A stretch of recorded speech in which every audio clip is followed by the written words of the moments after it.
Hello, and a very warm welcome to you. My name is Mark Morley, and this is the IT Business Partner Podcast, a unique series where I'm joined every week by business partners and business relationship managers from around the globe. This is where we learn from each other, from the small changes that spark innovation to the big decisions that shape strategy. The role is evolving, and these are the voices that are shaping its future. Before we jump into the conversation, I've got my two favors to ask, and I'm sorry to harp on about them, but please, if you have any feedback about the podcast, I'd love to hear it. Knowing what's important to you helps shape our conversation and guides the direction of this podcast. Secondly, if you are finding value in these episodes, please hit the follow or subscribe button and give this episode a thumbs up. It gives my ego a boost and helps the channel reach more people. So on to today's episode. I'm delighted to be joined by Christina Blincoe, the Business Relationship Director for Black Veatch, based in the US. Black Veatch have been around for over 100 years and serving people in over 100 countries. So I'm really interested to know how they utilize BRM capability. So good morning to you, Christina, and thanks so much for joining me. May I ask you for an introduction before we discuss what BRM looks like for you? Yes, absolutely. I'm Christina Blincoe. I have been a BRM for 8 years, and I came from our competitor where I started BRM, and I'm so excited to be here at Black Veatch to share my knowledge and experience with others here. I am a master BRM. I have been around the organization for about 3 years. When I opened up to be a workshop storyteller, I didn't really even know that there was this whole institute of BRMs that were just like me. So I was kind of out there just kind of doing things myself, knowing what's the best, thing to, how to navigate and how to position. And so I'm so excited that I can share my experience here on your podcast. And I'm just looking forward to providing value today. Perfect. Yeah, and thanks so much for joining the podcast. And we do appreciate it. I mean, we often hear from people that have been in the role for a number of years that they're not aware that there are other people out there. And this is what surprises me and some others, because we've been dealing with business partners and BRMs for years now. So you kind of just assume that everyone knows that there's a community, that there's the institute out there and the body of knowledge. But then you meet more and more people that they just think that they're on their own. And some companies have kind of built up the capability and they have like a framework and an approach. But a lot of people in this role are just kind of finding their feet. They've been brought into the role and they're really just trying to find their way and think about, what might be the best way to do this role. Can I ask the relationship director now? So I'm assuming you've kind of come up through the ranks. What was your first BRM or business partner role? And were you even aware of the role before you moved into it? So it was actually at Burns & McDonnell, and I was managing the relationship between the US team and our India office. And in that role, we were doing everything from moving them out of a data center into our cloud platform to making sure that they were using all the software needed from the corporation, because we had bought that office of engineers and we all wanted to operate in the same way. And we wanted to reduce the cost of software and other technologies that we just weren't using at an enterprise level. And then, on top of that, it was looking for the right resources, getting the top talent. And so as I was working with those executives, I had no idea that that's what I was doing. I was shaping this role. And when my VP saw that, he said, well, you're in a very technical role. You're doing databases and architecture. And I loved all those things. I could do that in my sleep. But he was like, I think there's a better role for you. And, I see a side of you, a leadership side of you, people side of you that really connect with people, different cultures, different ways of thinking. And you really embrace those things. And so he really wanted me to try this out. And I don't know, for any of you new to this role or have been in it a while, taking a risk into a new role at my age, we won't get into age here, but it was just one of those risky things for me. Honestly, I was making good money in my technical role. And other than being on call, I didn't really know what this thing was, but I really did enjoy people. And I really enjoyed figuring out how we could solve problems together.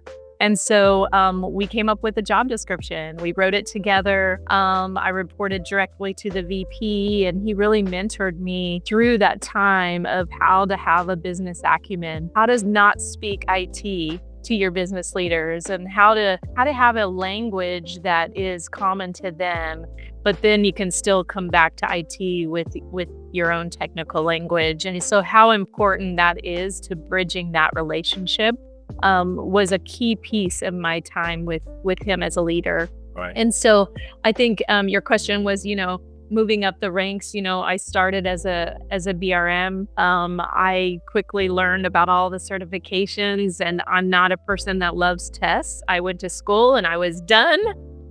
And just so, even in my Oracle days, I did not want to get certified. I tried and I failed and I didn't take tests well. So it wasn't something that I wanted to do, but I knew that it gave me the accreditation. It gave me the credentials to say, I know what I'm doing. And so I started with the BRMP. I went on quickly after to get my certification as CBRM, certified BRM. Yeah. And then really, because I had been in this role for a while, the Institute really encouraged me to go after my master's. And once I learned what that meant, it really is about bringing your experience and your talents and gifts to the community at BRM itself. And so I did a lot of collaborating with other BRMs in the community. From different states. We started a user group, and I just was like all in. I wanted everyone to not have to go through the things that I went through to understand this role and to have to justify it. So I think the certification really helped me. Becoming a master was definitely an honor. And in the 2023 conference, they presented me with the Trailblazer Award, which was just another mind-blowing experience. But I think we walk this role out in our lives and we don't really even know we're doing it. Did you find when you were doing the certifications that it changed your way of thinking, that it changed your approach to how you were doing BRM in your organization? So the BRMP is going to give you just the foundation and I don't want to say theory of this role, but really just the foundation of the things that you need. And then what I really loved about the CBRM was all of the practical tools. And so, it's not that those tools may work for every organization, but you can build upon the ideas of those. And so, that's where the BRM community really came in for me was, hey, let's share notes, right? Like, what are you doing? What am I doing? And I think, your podcast is also evidence of that, where we can learn from each other. And so we were actually, what tool do you use to do that? And so there was a lot of camaraderie there. And I felt like there was a lot of leadership who were willing to share. So that was refreshing. I think that's what's so important about the community, and that's why we're also trying to strengthen the community. Is because I think the tendency is when you go on these certification courses, and it's not just BRM, it's for anything, PMBOK or TOGAF. You go through the certification, then you think, okay, well, I know it now. I've got my certificate. I know how to BRM. So then you go back to your organization, you try to ram all this stuff into your environment, and a lot of it doesn't fit. And I think having the community around kind of as a sounding board to say, well, how did you do this and how did you do that? And some people are surprised when certain things don't work. So I think it's nice having the community just to kind of give you reassurance that you're not going to be able to use all of this guidance, but it's good to know about it because then you can kind of find the gaps in your own situation and plug them with what you're learning on the courses. Absolutely. Did you have anyone working with you? Were you part of a team of BRMs, or were you just one of one in both of the organizations? So after we had pretty much developed this role and figured out what we wanted to do, we started adding on. So we added on 2 BRMs at the beginning. And then we kind of reorganized how we were structured. So before we were structured, by the subsidiaries that we were buying, the companies that we were buying. But then after that, we slowly moved into the business units and how we were structured there. And I think from that point of view, we were given direct access to the groups that were making money for the company. And so our impact was bigger. Where it was more like operational and structural, which I loved. I had to move my mind and my thoughts and how I operated in this role to a more strategic role. How did you find that the business acceptance of this role and of your role? So every BRM is going to go through a roller coaster when it comes to this. I equate it to an entrepreneur, right? You're kind of out there. You've got to sell yourself. You have to be in front of those relationships before you're invited, right? Like one of my, I don't know if it's my superpower, but I love taking people to coffee, and I enjoy coffee so much, and so it's just one of those things that's just very natural for me. But when I can share a meal or a cup of coffee with the leader, I'm really getting to know them personally. And it's much more important to lay that foundation than it is just to show up in a meeting one day and say, here I am. I want you to invite me to everything. That's okay, but it's not giving them anything to hold on to.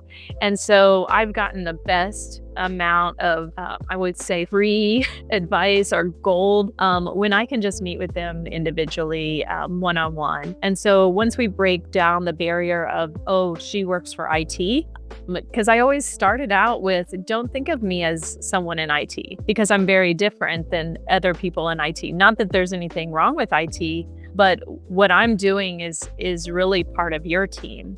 And I'm bringing that back so that we can work better together.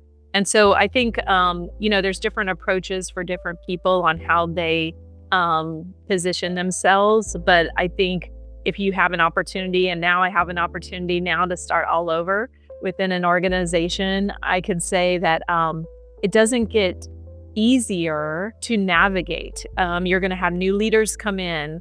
Maybe they don't like this role. You're going to have leaders that come in that are very dynamic and want to work with you. And so you're just going to have to, and that's part of my session at the BRM conference, is really, what is your next strategic move? So if you are a seasoned BRM, we're going to be walking through some of the blueprints and framework that I've used to help you have some real practical ways to do this. And that's something that I think is really important. I'm trying to kind of put some emphasis on this in the podcast and when I speak to people, because and actually the last podcast I did with Megan, she actually brought her CIO along to that episode, which was wonderful, because we could hear directly, from her leadership, what is required from her and what she needs from leadership. And why it works so well there is because her CIO stood behind BRM, understood the benefits, understood what his role was as a leader of the BRM and what his role was in kind of supporting BRM throughout the organization. That's where it works really nicely. And I think that in their situation, if that CIO moved away, I think the rest of the business and the rest of the leadership team understand BRM to a point that it wouldn't be, if someone else moved in, the capability would continue. Whereas we've seen in so many companies recently, a new CIO comes in, doesn't understand BRM, and then wipes the team out. And so one thing I'm really trying to help BRM teams understand is what they can do to ensure that doesn't happen. Because it's heartbreaking when you speak to people, the whole team have gone through training, and then 6 months later they're looking for work, and it's heartbreaking. So I'm trying to find ways to help BRMs make sure their value is understood and demonstrated, and that they're not impacted by leadership changes to the same extent. So I'm interested to know if you do something consciously to ensure that your leadership know your value, know the value of the team, and you're kind of safeguarding the capability for the future. Is there anything you do in that regard? Yeah, so I think there's a few things, depending on the maturity of the company, the maturity of the group, where you are within IT. I think, one of the things that I've found is it's really important to have those relationships within IT. Now I'm starting over, and so I'm having to build all of those. And sometimes, some days, I'll just be honest, it's tough, because I'm like, hey, I used to know everything about the organization, and now but what's so important is, as we start walking through this, is to see the gifts that other people have. So when you can see people for what they bring to the organization, now you don't have to do it all alone or feel like you're the only BRM that can make results or get results. You have a whole team behind you. And when you start looking at things as not order taking and start looking at it as, this is a strategic value for the organization because it aligns with the enterprise strategy. So if you don't even know the enterprise strategy, you got to start there. You got to learn what the company does. You got to put yourself out there. Next week, I'm going to be at a job site, the first one that I'm going to at this company. And, I'm going to put on my boots and my hard hat and, I'm going to go learn. And I think that's so important to keep yourself learning. And then, as far as keeping yourself positioned within IT, I think there's a few things that I do is, I really show excitement when it comes to finance. And that's not everybody's thing. But one of the benefits that has given me is I'm part of the capital planning. So every decision that's going to be made for next year, the BRM shaped that. And that is so important. And so when you can get in those rooms, then you're adding extra value that they didn't even know that team could have. Another thing is, like I said, job sites, it might look differently in your organization, but what kind of, field trips or processes could you help improve now that we all have access to AI? How can we learn more about these tools so that we can help our business be more effective? Everybody's trying to cut costs, and that's not a secret. So let's figure out how we be part of that solution. Do you spend much time as a team getting together to discuss? In your current company, do you have a team of BRMs? Is it? Yes. Right. So we have 7 BRMs. I count my 2 leaders as BRMs. I mean, they do shaping and demands as well. But we have a lot of business lines, and so we have a larger team than most. My last organization, we had 5. And then the difference on the last organization was we had BRMs throughout every type of core back office function. So we had BRMs in legal, BRMs in finance, HR. We had a total of 44. That's a big team. And so with your current team, are you in the same location? Do you spend much time together physically? Yes. So we're all in the Overland Park, Kansas office headquarters. And we do have one that's remote. My manager, my VP, and the other VP are remote as well. And then do you spend much time with each of your partners physically, going out to meet the people you're working with? And is that something you kind of almost diarize, or is it just as and when you kind of go out to meet people if you think there's a need for some face-to-face? So, capital planning gave us an opportunity to really dig in and figure out what they wanted for next year. So that was a great opportunity to start meeting with a lot of new people that I haven't met yet, and to see what technology they wanted. But I think, for me, you have to have, some cadence meetings set up that are, reoccurring so that you're always having a touch point. And for our team, we have a slide deck that's our account plan. And we use that account plan as we go and move to our executives to speak. We're only one shy of the person that's a president.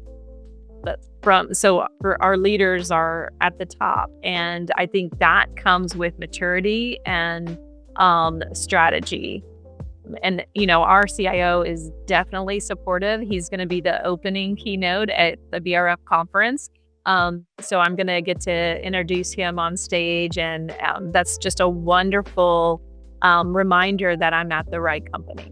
Yeah. And so, part of my talk is in my storytelling workshop, if you want to come, is really about that.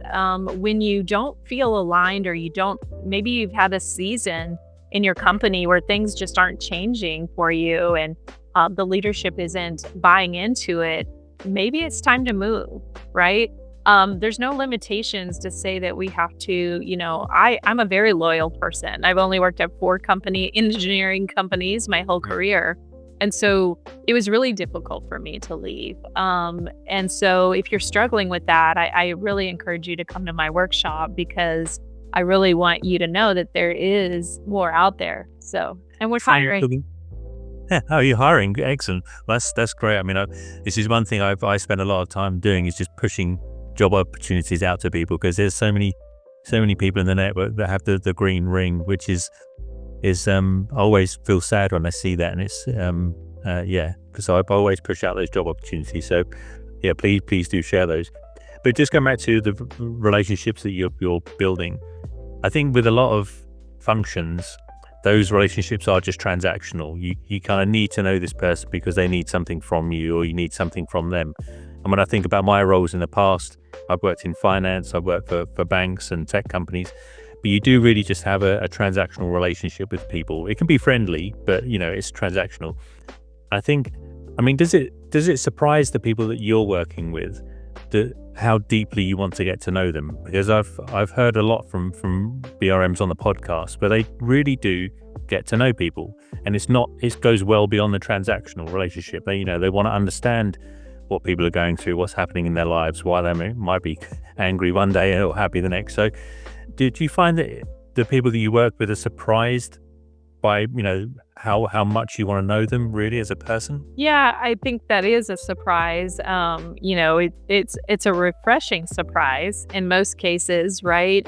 Maybe they haven't been heard, or maybe their items haven't been addressed because they're not maybe the part of the company that makes the most money, or they're just not seen in that space for whatever reason.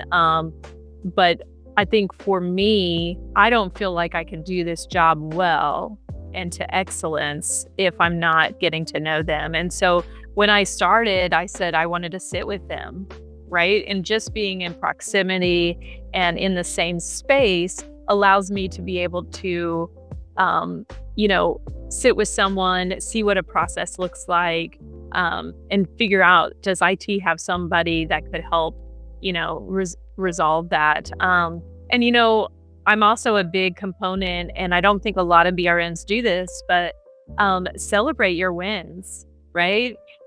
Take pictures as many times as you can. I'm going to take pictures on the job site next week, and celebrate your teams that are doing really important work. It's not about just celebrating you as the BRM, but it's about celebrating, the teams that you support and that have come alongside you to support. So I found, there was somebody on my team who had just started, and she was very quiet. She wasn't speaking up a lot, and I've been there. I know how that feels. And so I was like, well, what do you do with the company? And she said, I'm a BA. And I said, oh, that's really interesting. What do you like to do? And, getting to know people for because even though they have a title doesn't necessarily mean, and I'm speaking on the IT side of things, she loves data, absolutely loves data. She can write a report in Power BI like that. And so I was like, I really need that. I actually want to show executives, a really pretty dashboard with all of their information. And so she built it, and I gave her credit for it. And that's what I think is important for you to see, the human side of this job, right? And it's not just a job, it's really a love for people, and to see them for what they can offer. Yeah. And then be a champion for them, right? I think that's every good leader that I've ever studied. I'm a big self-help person. Has always been a leader, a thought leader that cares about people first. Just talking about kind of playing to people's strengths. I've heard from some people on the podcast and others that I've talked to that if they have a BRM team, they know that there are certain functions or departments in the business that require a certain kind of person to deal with them. And so they've kind of allocated BRMs based on those strengths. Someone's got a thick skin, someone's, humorous, or whatever it is. There's kind of certain attributes, and it might not be, technical. It's other things about the personality. So they position the BRMs to fit with the BUs. Is that something you've had to do consciously with your BRMs? Make sure they're kind of positioned with partners that they'll be able to manage and get value from? I think I definitely look at that if I have a new position that I'm looking for something, being really intentional with that and knowing who is on the other side of that they're going to work with. And I had a lot of experience with that at my previous company, hiring new team members. But I think here, we're already positioned. And so, I came in supporting power because that's what I did at my previous job. And so it was more about the experience in that area than it was whether I can deal with it, I guess. Yeah. Yeah. Okay. You mentioned dashboards a minute ago, and this is something else that I keep trying to kind of investigate, is because I think one of the ways to safeguard BRM or business partnering as a capability is to be able to demonstrate your value. And obviously you can do that on a relationship basis. But I think if there's some way that you can track what the BRM team is doing as a function and display that to the rest of the company, that's obviously a good way to ensure that people know why you're there and what you're doing. And you mentioned the dashboard. So is this something that you can show what the BRM team are supporting, what value you're bringing, and what would happen if you weren't there? No, we don't necessarily filter it by the BRM itself. I feel like nobody, that's what's in it for me, right? And the business team or executives don't really care about that data, to be honest with you. What they do care about is, what am I spending? What am I projected to spend? How many demands do we have coming in, and where are they in the pipeline? So, for example, we show by quarter which demands, what financial benefits are going to hit at what point. So we have, the initial cost, the CapEx, OpEx, it's going to hit in quarter 3. And then that is helpful for them. That's the data that they wanted. Right. We also our BRMs really strive for the return on investment. So we actually have a return on investment calculator that we use. And so a lot of our demands never get seen. Right. Because we are vetting them so critically at the business case level. Some people call this a problem statement, but we call it a business case. And a lot of them get rejected because we don't have the funding or we don't have the ROI to make that possible. And that's not just used by our team, or it's used by the company. So when we're making decisions, it's kind of our culture to look at that. And so that was really helpful for me when I came in, to have that kind of maturity and structure. Do you think, or who do you think would do that if the BRM team wasn't there? Or do you think it just wouldn't get done? It definitely wouldn't get highlighted. All right. Right. So maybe our financial team would show that, but there's such an emphasis on different types of reporting that they have. So yeah, because this is another thing when you're looking at what BRMs do. They do bring a tremendous amount of value to organizations. And this is something Jeremy brought up in episode 1, when he was saying that one of the things that you don't necessarily see is what the BRMs are preventing from going into the pipeline, because every company has limited resources. Everyone's complaining about limited resources. If the BRM team were not there, it would be more difficult, because they're channeling out stuff that they know is not going to deliver value, or other stuff is going to deliver more value. So there's a huge amount of value in that they're, as you said, you're rationalizing the pipeline, making sure that the projects going through are the important ones, and they probably wouldn't get done if it wasn't for the BRM team. So yeah, we actually have a really cool slide that might be useful to your listeners, but it's a funnel, and it actually shows how many we actually rejected. Right. So I don't know if anybody really cares about that funnel picture, but it is an eye opener to our IT leaders about our role and Yeah. how much we are preventing coming in. Yeah. No, I think this is something that should be raised up a flagpole, because I think it's definitely a huge value, and I don't think many people quantify the projects that don't go through. And I think it's kind of sad when you have to articulate your value all the time. You have to justify your existence. I think, unfortunately, business partnering and BRM is still kind of a new role when you compare it to everything else going on in the organization. So I think for a little while, at least, we are going to continue to have to kind of blow our own trumpets, and that's one of the ways I think we can do it. Have you seen your role evolving much? I mean, I know you're quite new to this company, but have you seen it evolving much? What it used to be and where you think it can go? So I have seen it in the past evolve. So, when you start off in an IT organization and you bring this role in, you really are starting at that order taker type role. And I have seen it evolve all the way up to strategic partner.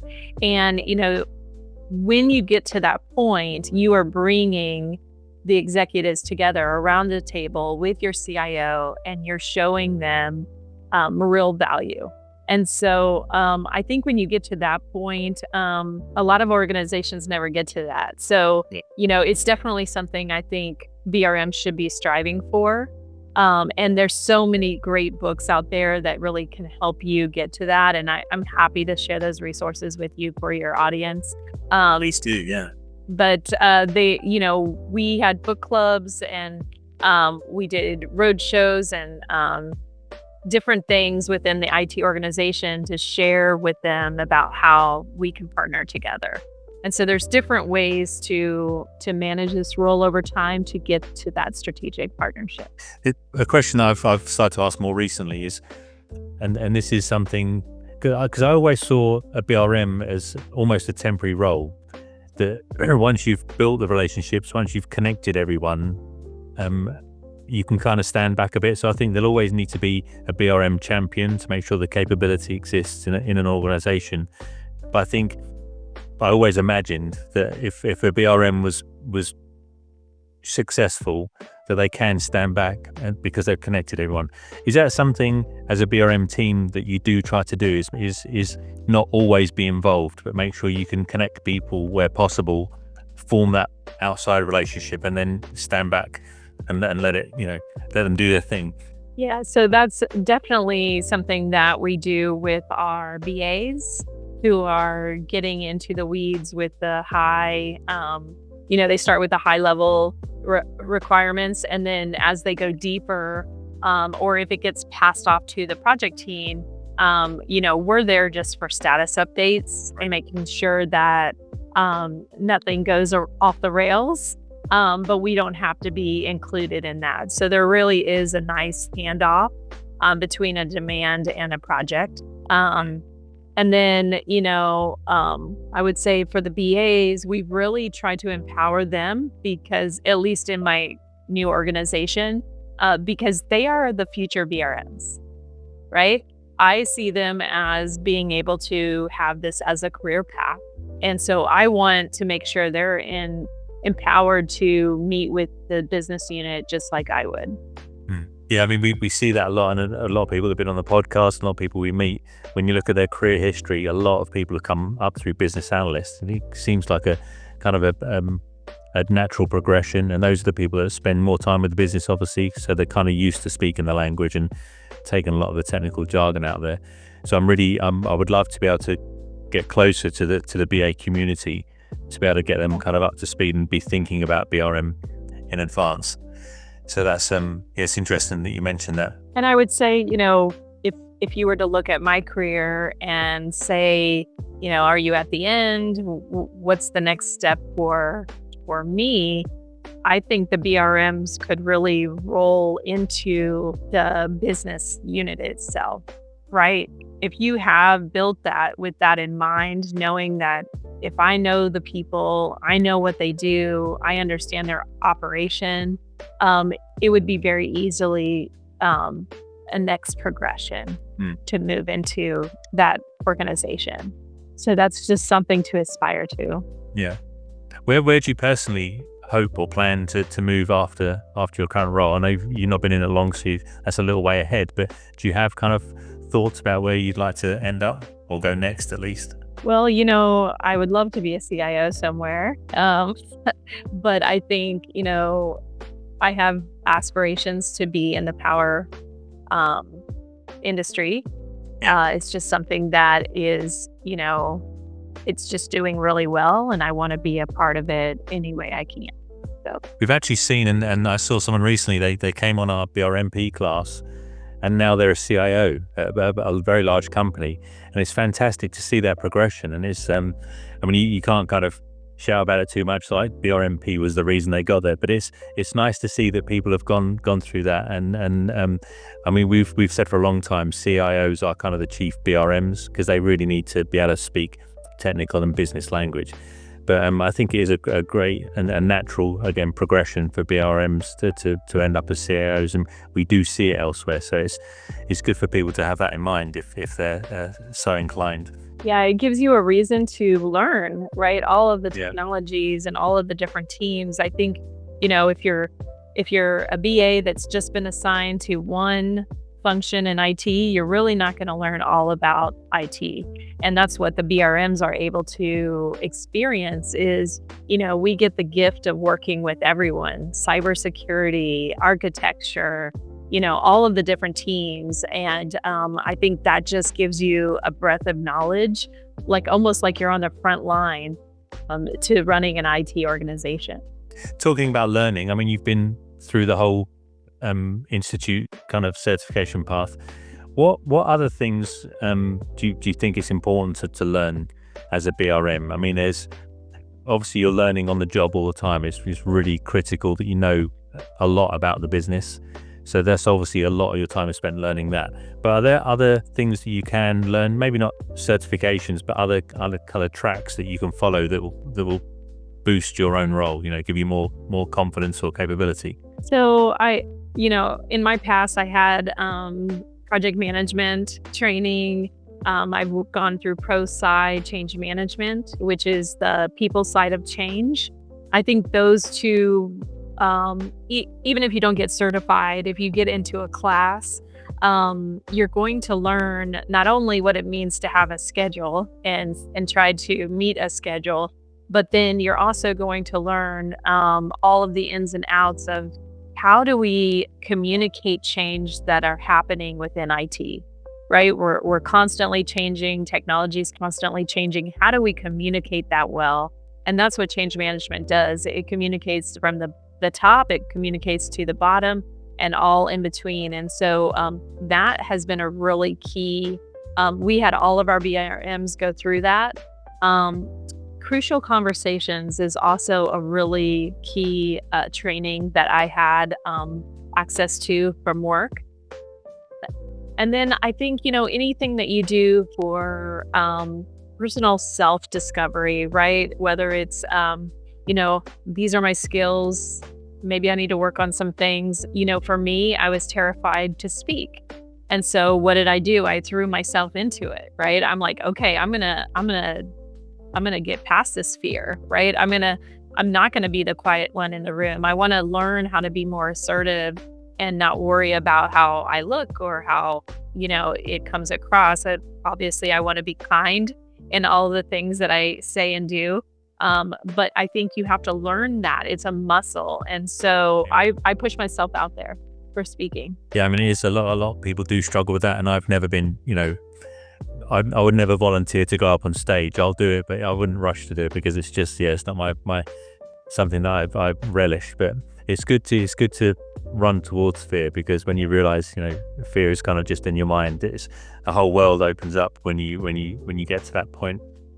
Do you find that, because one of the things that we think is really important is obviously a good culture in the organization, and we've always said that BRM is a really strong influence on companies' culture. Is that something you found in the companies you work for, that the way that the BRMs operate is really a good way to kind of trickle out those kind of practices and behaviors to improve the overall corporate culture? Well, I'm kind of spoiled in that I had two great companies that had a culture already mindset. We're both companies were employee owned, 100% employee owned, the top in the US. And so, that means every decision that we make drives our success, right? Because we are employee owners, we're not public as a company. And so I think there's just something special there that I've had. But I've also had a different experience within IT versus the company culture. And so if you find yourself where you're not in a place where your culture is maybe mirroring that of the organization and you want to change it, or you don't know how to change it, we actually created a culture crew as a BRM team, and we started doing activities with people, starting to create events within IT. And so just really making, the lunch and learns and things that people would find interesting. We took polls to try to understand what people wanted. And so we did that inside. We weren't, the top executive that was trying to do that. We were doing it from the bottom up. And you really do need to have some corporate buy-in on that, especially for funding and things that we ran into. But I think overall it was successful because we were able to just see a difference in the way that people were working together. Yeah. So you can bring it. Yeah. No, I love that because it's not something you hear other functions doing. And I've Jag, who was on one of the earlier episodes, she did a similar thing. So she really put an effort in and got a committee together, and they ran a town hall, and they got people together that had never met each other before, probably worked in the same building but just didn't think to talk. And the impact it has on your colleagues is really tangible, and it's really nice that you can really start to build better relationships when you get together. But it takes the BRM team to kind of come up with these ideas and roll with them. So I think that's something else that makes BRM and business partners so great, is that they do these things that other people might not think about, and it really is motivational for everyone in the organization. So it's, in performance terms, you're going to get a massive uptick on that because everyone is just working more effectively. So I think that's really cool. Just talking about kind of successes or things that have worked really well. Do you have any other big success stories that you can share of either in your current company or previous companies that just kind of highlight the value that your team has brought? So trying to think.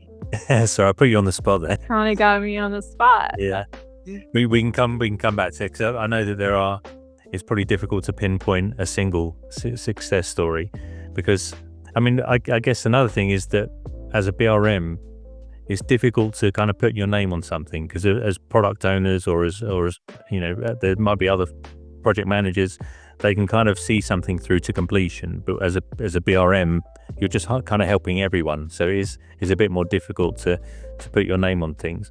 That is one thing I wanted to ask actually from earlier. Do you spend much time on value realization, benefit realization, kind of after the projects are finished, making sure they do deliver the business value that was projected when they were started?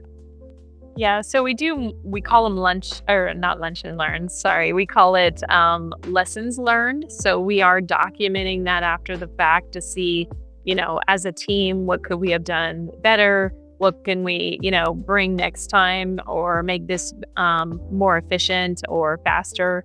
And that's all documented. But, really, I don't think a lot of people go back to it, right? So it's just a nice exercise to say we did it.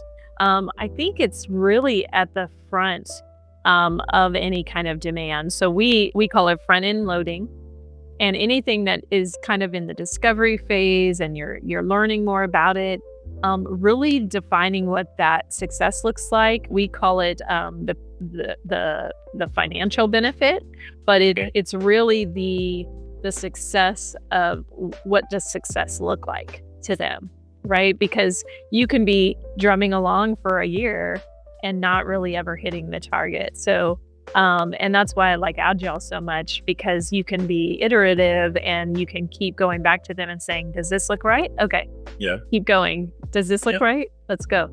So. Yeah. And that's something, because what surprised me is when we've worked with companies in the past where other parts of the business, so say it's a retailer, they'll open a shop. So obviously opening the shop is kind of the end of the project.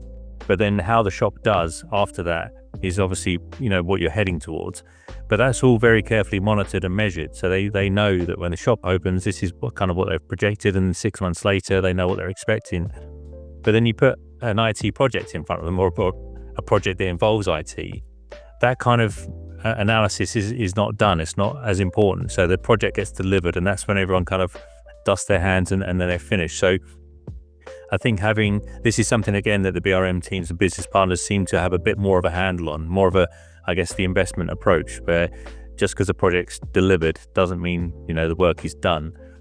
So do you have, is there anyone giving oversight of those kind of things at your company? So people are aware of what projects are running, which ones have finished, and which ones are delivering value, or maybe which ones should be pulled back? Yeah, so I think right now that's part of what we're doing with the capital planning is we're really trying to prioritize what we work on for the next year. But then we're also, we have a formula to prioritize, we ask ourselves several questions that relate back to the organization so that we know this is going to provide, a P1 value or a priority 1 value. And so, I would say we're still maturing our project management and the way that we report out our projects to show them where they are and how they're being worked, and where we might have some gaps or some slowness. Yeah. But that stuff is all progressing. I guess it's one of the things that you're developing. So another evolution of the role. Yes.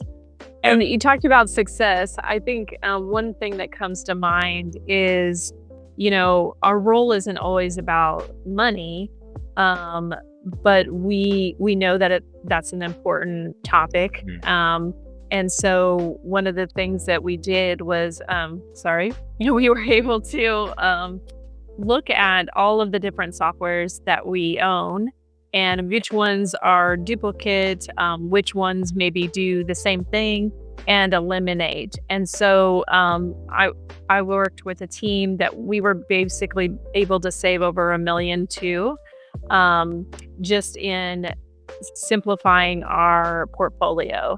And so that is something I'm really excited to do here as well. Yeah, and I mean, that's kind of basically paid for the BRM team. So that's it's wonderful when you can do that kind of thing. Excellent. I've just noticed the time, so we've already kind of come to the end of the episode. I'd like to finish by asking if you have any advice, either for people just starting out or for people that are already in the role, maybe struggling. Is there any wisdom that was shared with you, or anything you've learned over the years that has kind of it's been one thing that's really helped you in your role? I think the most important thing is to find a mentor, whether it's someone at work or someone outside of work. And for me, several years, I only had a virtual person. They didn't even know they were my mentor, but it was somebody that I loved their talks. And so I think it's really important that you find someone that you can bounce ideas off of, ask questions, and just learn and be a consistent learner in this role. And so if you don't have one, I know the BRM Institute is setting up a program. Oops, I might have left that cat out of the bag. And so I will be one of those persons, I guess, a mentor for you. So if that is something that you're interested, I just want you to know that that's available, and you can contact the BRM Institute if you have any questions. Wonderful. Yeah, and I think that's so important, especially for these people that are in niche industries where, you know, their experience can't be very different from other people. So I think having a mentor is really important. I think especially in a role like this, where there isn't, you know, millions and millions and millions of you around the world, I think it's really important. So it's wonderful that you're doing that. It's wonderful that's an option. So that's great. But Christina, thanks so much for your time. It's been a real pleasure speaking to you. It's real great to hear your insights and how you've evolved through the role. I think it's wonderful that you're facing your fears, that you're kind of going after the things that, you know, will develop you as a person. So I really wish you luck when you're up on stage at the Connect event. I'm sure you'll be wonderful. And I hope as many people can go and see you as possible. There's links to the Institute's events on our website. So I hope that people continue to sign up for that. So thanks. And it's virtual, so you can also see it virtually if you can't make it into Kansas City. So as your local host, I'm going to be telling you all about where to eat and drink and have fun while you're here. So of course, because it's in your hometown, isn't it? So wonderful. Excellent. Look, it's been a real pleasure. So thanks again for joining the episode, and I hope everyone enjoys it. And I look forward to catching up with you soon. Thank you, Mark, so much for having me. Great. Thanks, Christina.